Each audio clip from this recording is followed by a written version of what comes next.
baju Lina.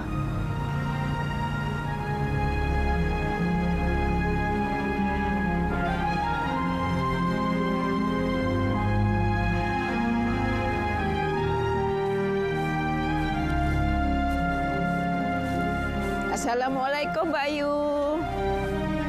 Waalaikumsalam. Nak.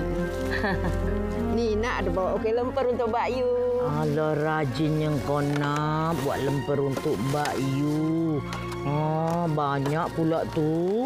Keringin nak makan Bayu. Ni nak buat sendiri. Nak beli susah pula nak dicari. Betul nak. Orang zaman sekarang mana tahu nak buat kuih Melayu turun-menurun kita dulu. Tak reti. Padahal senang aja. Tapi itulah dah zaman moden. Diorang resepi-resepi turun-menurun tak nak belajar.